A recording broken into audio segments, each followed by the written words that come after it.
Hey guys, this is Sir Hieronymus again from Caedmon Studios. This week I'm going to play out the clash between two factions here, the Black Band of Dennenberg and the Raiders of Lichfeld. So these two factions both declared to move into that hex between their bases, 0103. These factions aren't really interested in the Grail itself, but they want to go look for some unsuspecting adventurers who might be drawn to it. So instead of abducting knights for ransom, the Black Band and the Raiders instead found themselves ready for a grand clash. We're going to jump right into it. So as both factions move into the same hex, we're going to roll and see if any surprise occurs if one group ambushes the other. So this green die here is for the Black Band, and the blue die here is for the Raiders.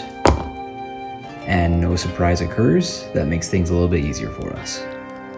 Also real quick, I know that I said that neither group is really interested in the Grail, but we do not have the Grail in this hex. So it's time to look at the roster of each army. So the Black Band of Dennenberg, we have a level 3 Death's Head mercenary leading the army. He's accompanied by 9 heavy foot with flails and heater shields. Next, we've got 10 heavy foot with short spears and heater shields. 20 heavy foot with halberds. 10 light crossbowmen. And 10 medium cavalry with heater shields, lances. Everyone here is equipped in full chain for complete simplicity, other than the light crossbowmen. They have gambesons and kettle helmets, or steel helmets. On to the Raiders. Again, everyone here is equipped in full chain. We have the Chieftain, whose stats are unknown, and he is accompanied by 9 heavy foot with battle axes. We have 20 heavy foot with spears and targes. We have 10 light footmen equipped with short spears and 2 javelins each. And then we have 2 groups of 10 heavy foot equipped with hand axes and targes. The following board setup isn't part of the Knight Errant rulebook, by the way. It's mostly just bits and pieces I picked up from other war games. So I got a small terrain deck of index cards I'm going to deal out to each faction, and these are going to help me decide where to place terrain for the upcoming battle. So once that's done, I'm going to roll a d4 for each side to determine which table edge each army is going to deploy from. 1, 2, 3 for the Black Band. 1, 2, 3 for the Raiders. Not that any of you can read my handwriting. Boulders, ruins, a pond. Inside we get forest, ruin. All right, I'll place those strategically, or at least try my best. Actually, first we're going to see which edge we deploy from. So the far long edge will be a 1. The right short edge will be 2. Close long edge 3. Left short edge 4, so green die for the Black Band. Okay, they're deploying on the short right edge. And the Raiders are deploying on the far long edge. So the deployment rules for today, we're going to say that all forces must deploy within 12 inches of their edge of the table. And since this table is from here to that far end about 30 inches, we're going to say I can't place any of my terrain within 15 inches of the enemy's table edge, and then vice versa. So for the Black Band, we've got boulders, ruin, pond that you see here. The Black Band's biggest concern here is we don't want to be too close to the enemy. Our crossbows can do a lot of work if we can get the breathing room, and our cavalry can do work too if they can pick off some isolated targets. The issue is that horsies don't like spears, and 2/3 of their army is equipped with spears. So we need room to maneuver, which really kind of stinks that we got the short edge, but we'll make the most of it. So I think I'm gonna put this ruin right around here, kind of angle it. I don't know where they're going to play their stuff, deploy their troops, I mean. Boulders, just throw them here, why not? In the pond. Let's see. Yeah, we'll just stick it, put on this side, why not? Right around the halfway point. Meanwhile, the Raiders got 2 forests and a ruin, and they're gonna want anything that helps them get right up against our line, pin those crossbows, and maybe catch those cavalry by surprise. So we're gonna place things kind of aggressively. Put a forest right here. Maybe our wall. Let's see. And then this last forest, I'll put it here. Make sure everything's within the allotted guidelines. Beautiful. All right, now we can start deploying troops. So we're gonna do a roll off. Let's see who deploys first. We're gonna alternate.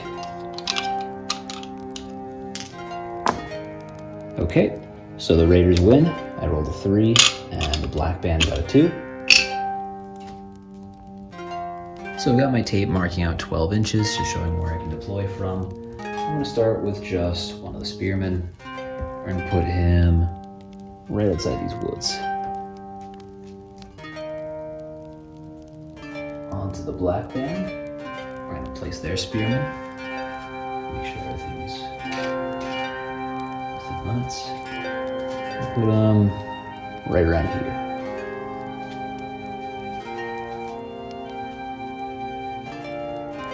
Another spearman for the Raiders. Place him right here.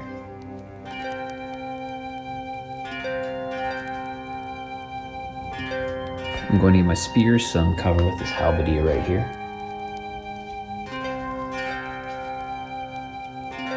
The Raiders are going to place some of their axes right there.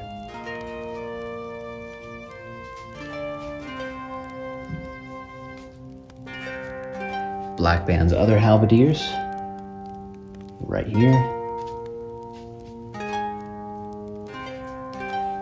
The other hand axes, you guessed it, right there.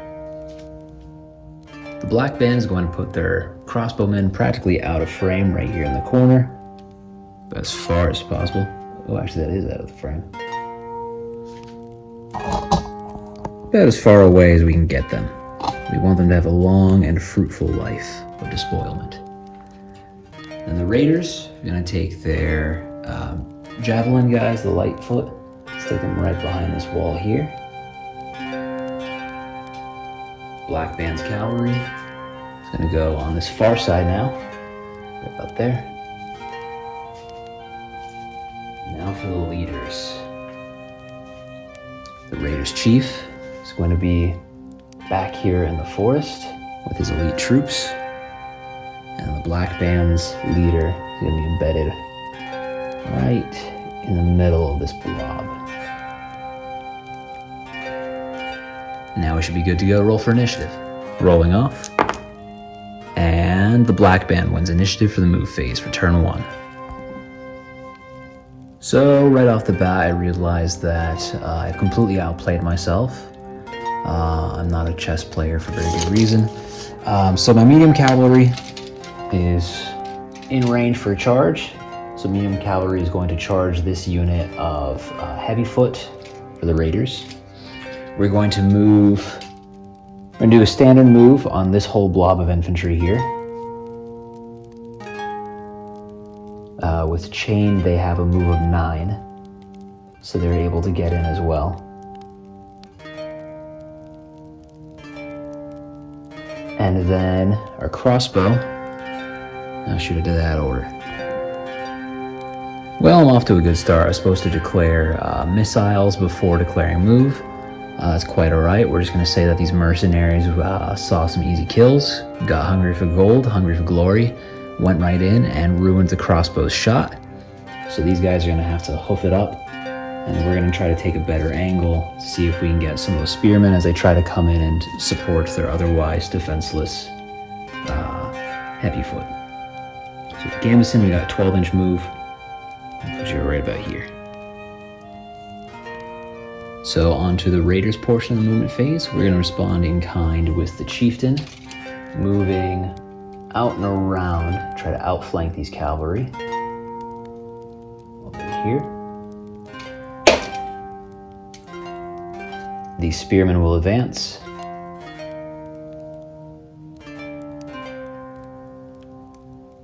Out to here.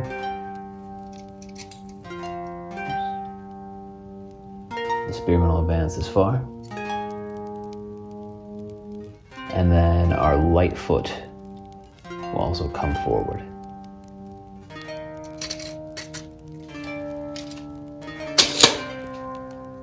The most meaningful difference between a charge action and a standard move action in this phase is that charges between those two combatants will resolve before the action phase begins. Just so I don't forget, because I'm going to be recording this across a couple different sessions, we're going to do initiative for the action phase, see who wins there. And it's a draw. Let's try that again. All right, Black Band of Denneberg is killing it. The little healand means we got a 6, so they'll be taking initiative in the action phase. We'll get right into the assault phase, resolving that charge between the medium cavalry and the heavy foot. So at the time that the medium cav declared charge on these heavy footmen, they only had 2 real options. If infantry are equipped with polearms, they can brace, which is a very strong counter to any charge, especially cavalry.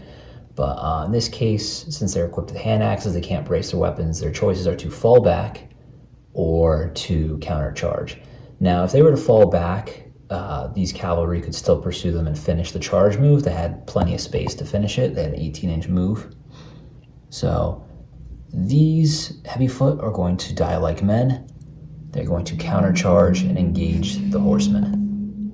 A lot of you probably started following Knight Errant due to its novel combat system, which is skill-based with the action cards. Now, mass combat, it's more like a traditional war game, kind of like Chainmail, Warhammer, whatever you have.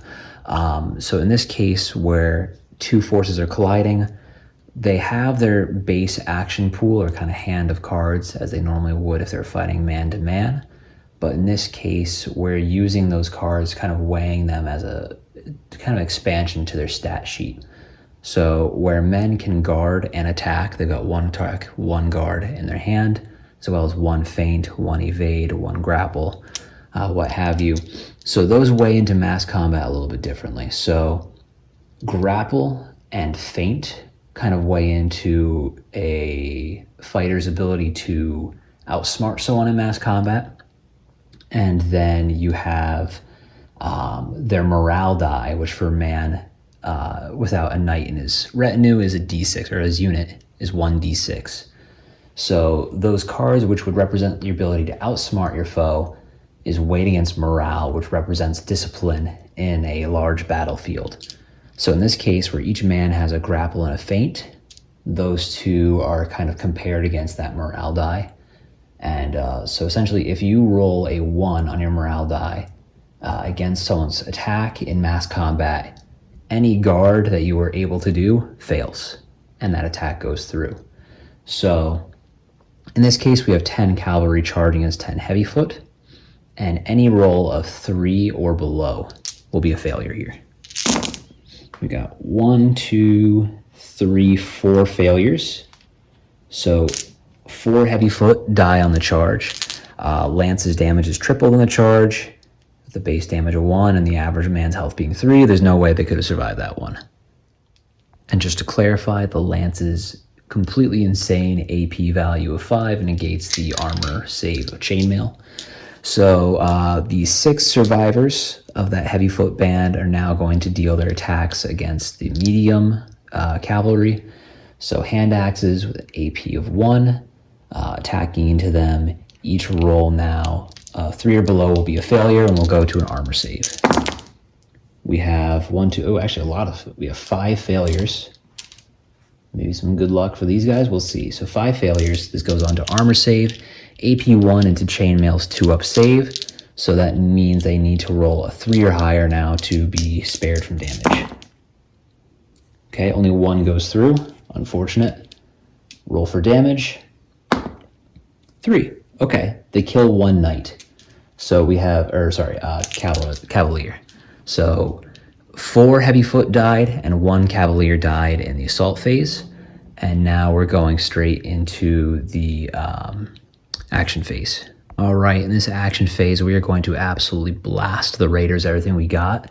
So the cavalry and the heavy foot they charged were pretty much spent. So the ones who were charged, the heavy foot, cannot guard any future attacks. And the only defense they have now is their armor save. Likewise, those cavaliers, they've got nothing left in the tank.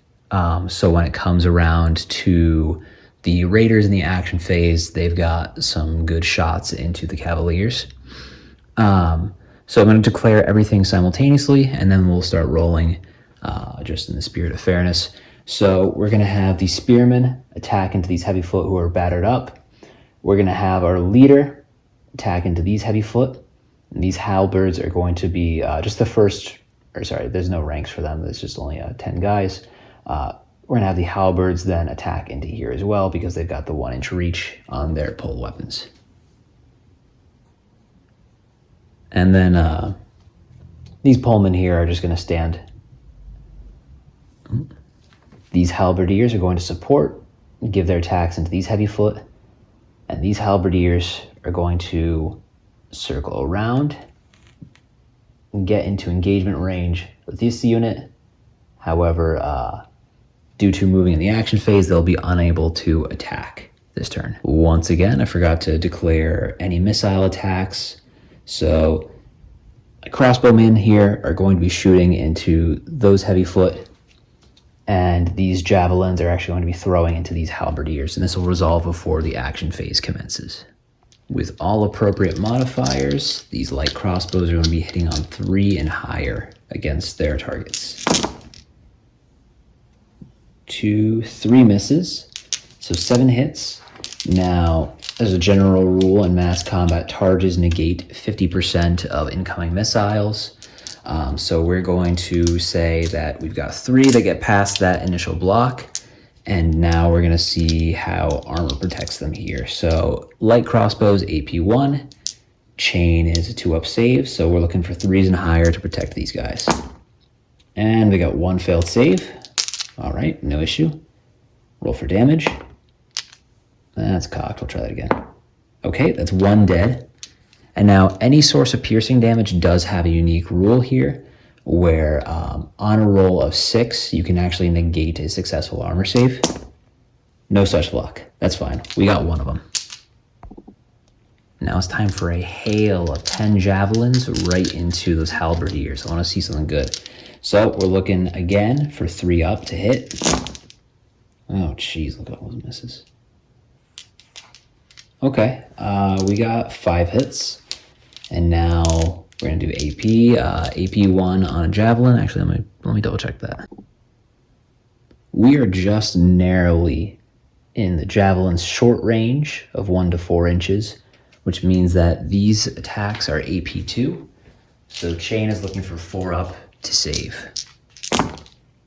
Okay, that's 3 saves. We're going to see if I can get any of these as 6s for the piercing damage rule. Nothing. All right, 2 for damage. Okay, that is 1 of them killed. 1 of them takes 1 damage as well. Into this first action phase, we're going to resolve the attacks between the halberdiers, the leader and his heavy foot, and these heavy foot here. Because we're going to talk about the invocation of the superior guard rule that you see on shields. So superior guard essentially means that as long as you're being attacked from the front or the flanks, your degree of superior guard on a shield can prevent combatants from getting pig-piled. So here we have 2 units attacking into 1, and essentially that targe, where I was talking about earlier how each man can guard once a round, they are able to guard against a multitude of attacks due to superior guard. So where each man can essentially attempt to negate 1 attack, because they're armed with shields, they can try to negate 2. So first we're going to roll to confirm if they guard against the flail attacks. So we got 10 flail attacks coming in. And like I said, everything that is 3 or below is a failure. So we got 4 failures against flails.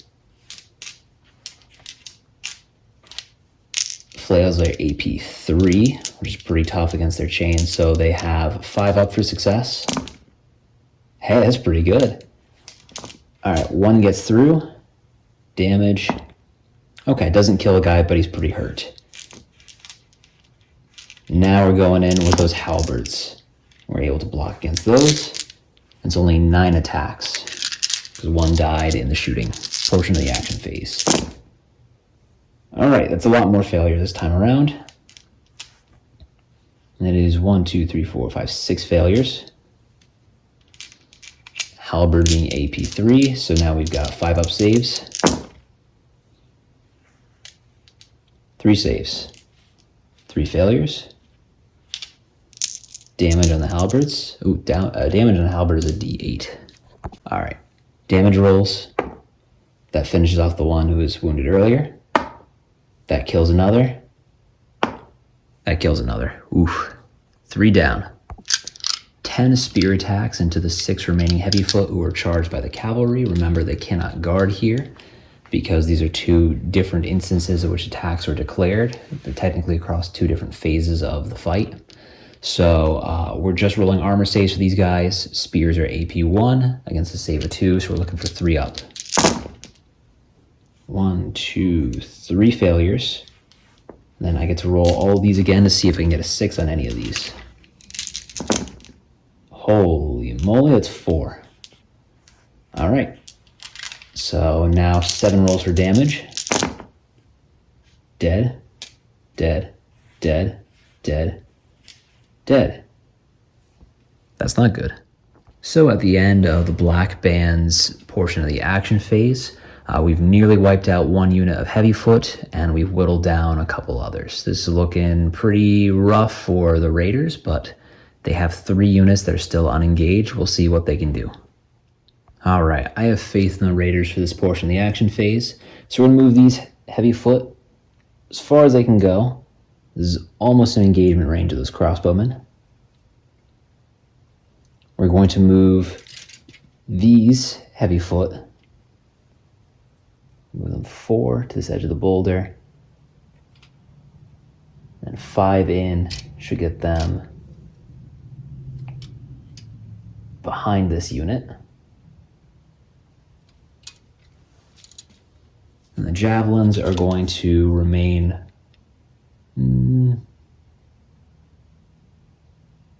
no, they're going to charge.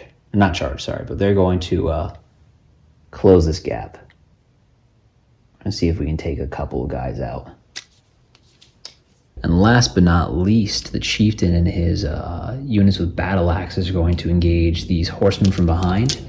Now, not only do they have very high AP and they're attacking a unit that no longer has guard actions available, but because they're attacking from the rear, any successful armor saves, there's actually a 3 out of 6 chance, or 50% chance, of bypassing anyways, just by virtue of attacking from behind. So we're gonna roll for the 9 attacks. These are AP2, so he'll be saving on, the Cavaliers will be saving on 4 up. Failure, failure, failure. Oh, they're doing pretty good. All right, any of these 4 up is a bypass by virtue of attacking from behind. All right, now we're cooking. Okay, only 2 failures out of all of that. So now we're looking for damage. We're looking for D8s. All right, 7 damage rolls the D8. Wound. That one's dead. Wound. Dead. Dead. Dead. And wounded. Actually, no, killed. Please excuse the roar of my furnace, but after factoring in the battle axe's cleave, all those horsemen are finished off. All right, so the moment I've been waiting for here is now we're doing the morale test for this round. So the unit of the Raiders Heavy Infantry that only has 1 man left, they're gonna fail this morale test unless they roll a 6. Yeah, he's running. And the one that's got 7 men down, let's see, 25% losses. So they just need to roll anything over a 2. All right, so they stay.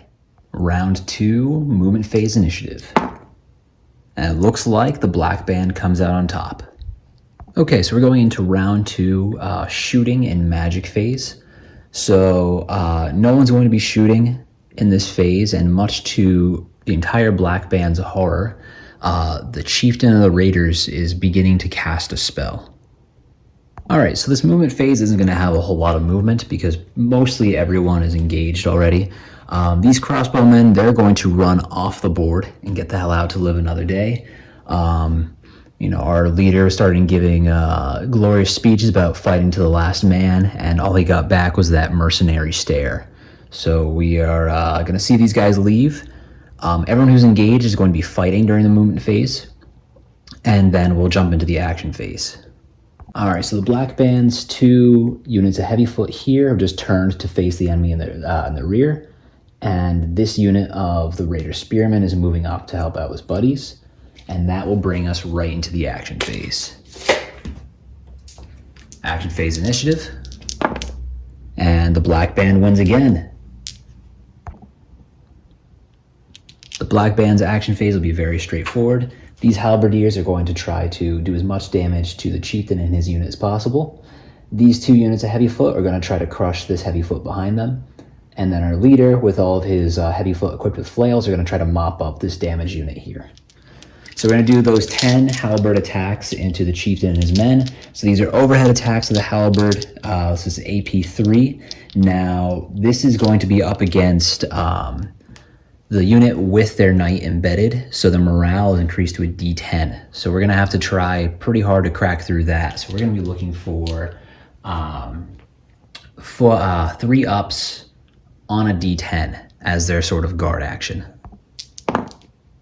2 failures.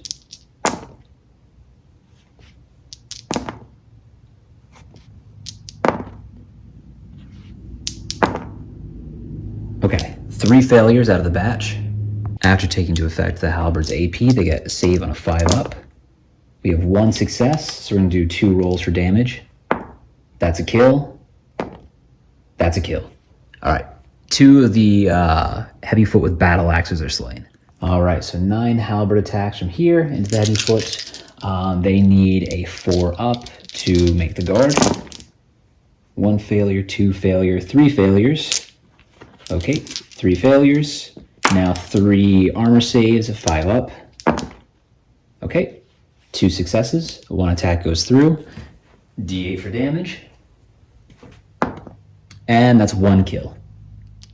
10 spear attacks now, and because these attacks are simultaneous or the same round as those halberd attacks, with their shields, superior guard, these heavy foot are also able to guard against these. Granted, they're missing 1 man, so one of these attacks will simply go through. So we're going to see again, 4 up, and they make the guard. We have 1, 2, 3, 4 failures. So that's going to be 5 armor saves. Spear is AP1 against chain, which has a 3-up against piercing attacks. So they are looking for 4-up. There's 1, 2, 3 failures. We'll see if the piercing special roll on a 6. Nothing. Okay, so 3 rolls for damage. That is 3 more dead heavy foot. Last but not least, we're doing a unit of flails with the player character embedded. This is going to be 11 attacks going into those wounded heavy foot. The special colored dice are indicating the player character's attacks. So he gets 2 attacks, I had forgotten previously, and they're going to be failing the guard roll on these on anything below a 5. So it's a 5-up to save. And then the rest of them are the standard 4-up. So let's see. We got 1, 2, 3, 4, 5, 6 failures. Okay. We're doing 6 damage rolls. 1, 2, 3, 4, 5 deaths, and 1 is hurt. This will be another straightforward action phase for the Raiders. This unit of spearmen is going to move up here, support his buddies who are getting pretty banged up. These ones are going to be attacking into the leader's unit. These hurt ones are going to be attacking into the leader's unit. And these light infantry are going to be attacking into the back of these heavy foot here, hoping to score some kills with that nice backstab bonus. And then the remaining 7 heavy foot with battle axes here are going to be attacking my halberdiers. So we're going to see how that goes right there. So they're going to be making the guard on a 4-up. All right, that's a painful 5 failures to guard. So now I'm going to jump into my 5 armor saves, AP2 on the battle axe. We're looking for 4-up saves. All right, make 2 saves, not so bad. So now 3 rolls for damage. This is where things can get hairy because of cleave. 1 dead, 1 dead, 1 hurt. So with the cleave attacks, that will make 3 dead, 1 hurt. 2 attacks from the hand axes into the leader's unit. So this is going to be looking for 4-ups on a d10. Passed. Passed. Perfect. Okay, there's going to be 6 attacks from spearmen going into that same unit. So this is going to be just a flat...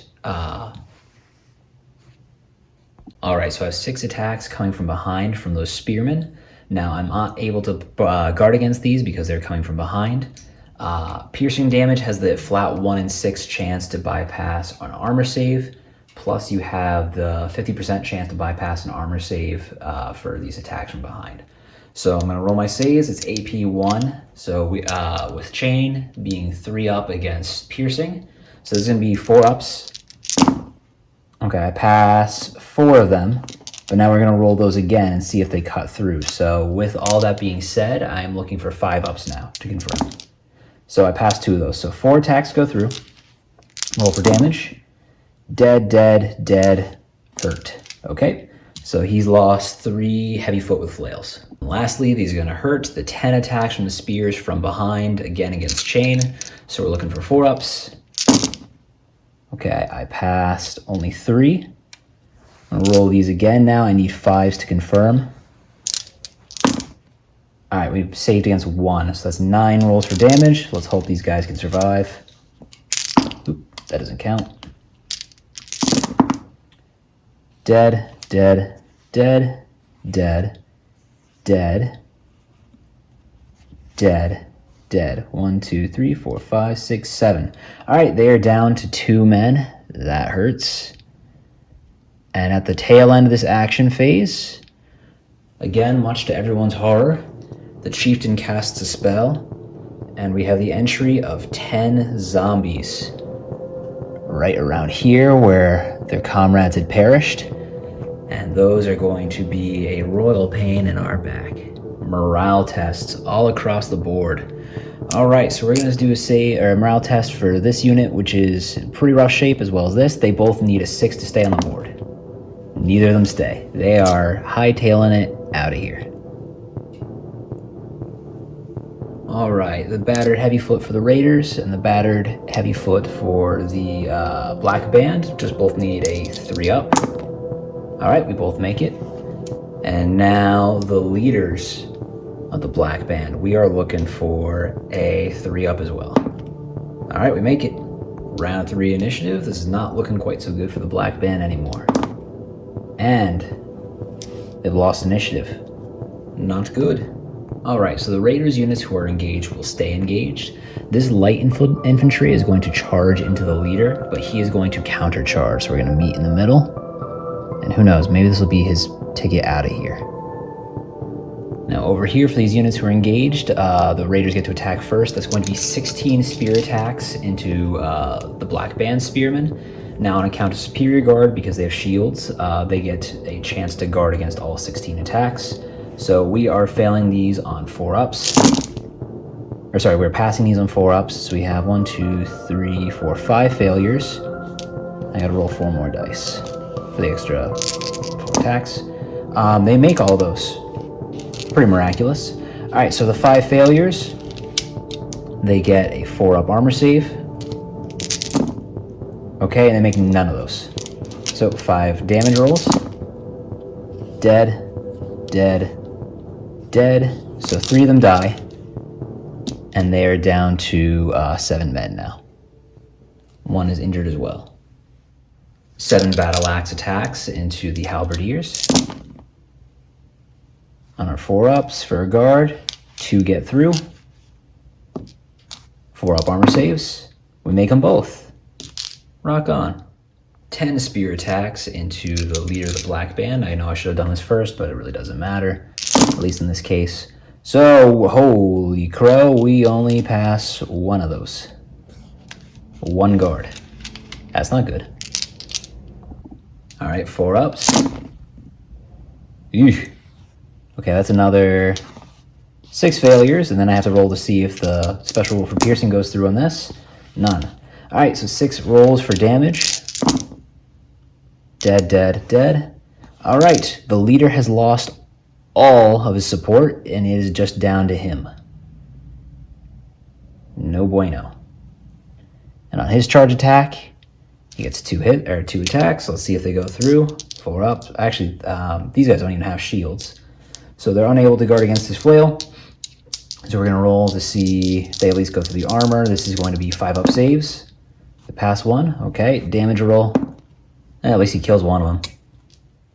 Coming back around to the halberdiers, we're going to try something a little bit different. We're going to do the sweeping attack, so it's got a little less AP, but we are hoping to get some cleave kills with this. So this is going to be 7 attacks. They're going to roll, see if they can guard. 4 up.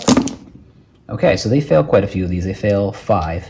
So now it's AP2 on them, so it's going to be 4 up again. And they make all but 1. Okay, damage roll on that. Let's see, do I even have a D8 lying around? I do. Damage. Okay, it kills and it cleaves, so that takes 2 out with it. That's kind of a success.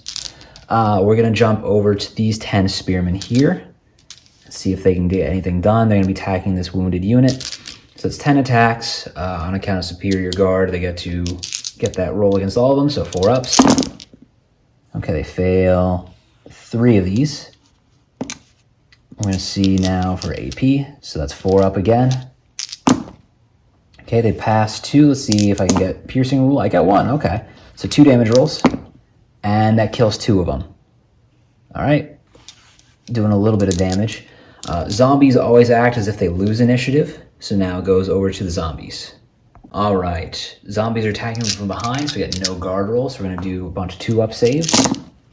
Okay, I fail 3. Whew, that's rough. Okay, and then we're gonna see, this is going to be a 4-up to see if they bypass the armor. 4-up means it succeed. Okay, so they get 5 through. Damage rolls. Not looking good. That is 1, 2, 3, 4 dead. Down to 3 men. All right, so the black band has more or less been destroyed on this first part of the round. I'm thinking they might surrender. Round 3 action phase initiative. And the winner is the black band. I'm going to take this opportunity to have the leader of the black band attempt a parlay roll. This is normally used outside of combat as just kind of like a random reaction roll. I'm going to see if this group, the raiders, will even take his surrender. See if they'll take him in for ransom or if they just want to turn him and all of his boys into zombies. So looks like a target number for a parlay roll between Self-Sworn and Hellsworn.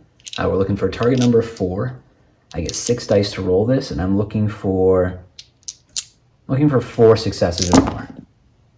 1, 2, 3, and 4. All right. So they'll work with him on this one.